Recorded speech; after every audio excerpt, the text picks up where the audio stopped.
যুদ্ধ বিমানে পাইলটদের জীবন রক্ষার শেষ উপায়ের নাম হলো ইজেকশন সিট। যখনই কোনো যুদ্ধ বিমানের পাইলট বুঝতে পারেন যে তার বিমান বিধ্বস্ত হতে চলেছে, তখনই তিনি ইজেকশন পদ্ধতি ব্যবহার করে রকেটের গতিতে বিমান হতে বেরিয়ে আসেন।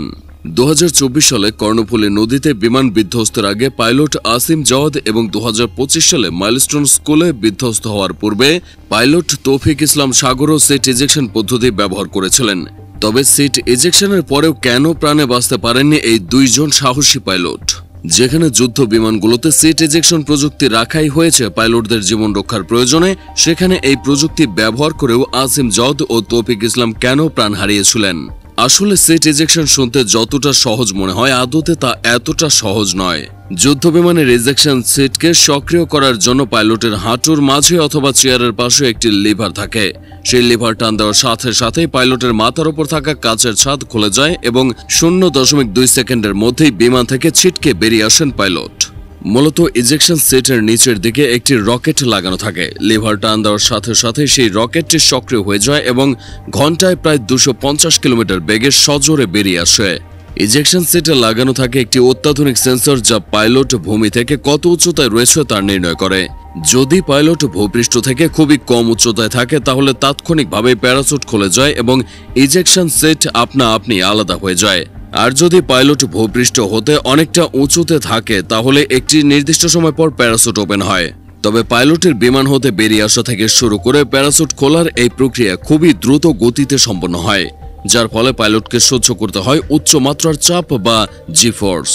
সিট ইজেকশনের সময় একজন পাইলট সাধারণত 14 থেকে 16 জি ফোর্স অনুভব করেন, যেখানে একটি সাধারণ যাত্রীবাহী বিমানে অনুভূত জি ফোর্সের মান 1.3 থেকে 1.5। আরও সহজভাবে বলতে গেলে সিট ইজেকশনের ফলে 80 কেজি ওজনের একজন পাইলট নিজের শরীরের উপর প্রায় 1632 কেজির সমান চাপ অনুভব করেন। আর এই অত্যাধিক চাপের কারণে অনেক পাইলটের হাত পা কিংবা হাড় ভেঙে যায়। কেউ কেউ আবার চাপ সহ্য করতে না পেরে প্রাণ হারান। এক্ষেত্রে এটাও জেনে রাখা জরুরি যে মাটি থেকে যত কাছাকাছি অবস্থানে ইজেকশন সিট অ্যাক্টিভ করা হবে, পাইলটের মৃত্যুর সম্ভাবনা তত বাড়বে। মাটি থেকে 500 ফুট উপরে সিট ইজেক্ট করলে 91% পাইলটই বেঁচে যান।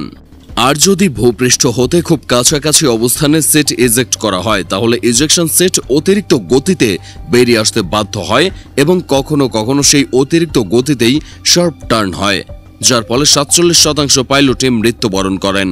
অর্থাৎ ভূপৃষ্ঠ হতে যত দূরে সিট ইজেক্ট করে বেরিয়ে আসা যাবে, পাইলটের বেঁচে থাকার সম্ভাবনা ততই বেড়ে যাবে। তবে পাইলট আসিম জাওয়াদ ও তৌফিক ইসলাম সাগরের মধ্যে উভয়ই ইজেক্ট করে বিমান থেকে বেরিয়ে এসেছিলেন প্লেন ক্র্যাশ করার ঠিক আগের মুহূর্তে।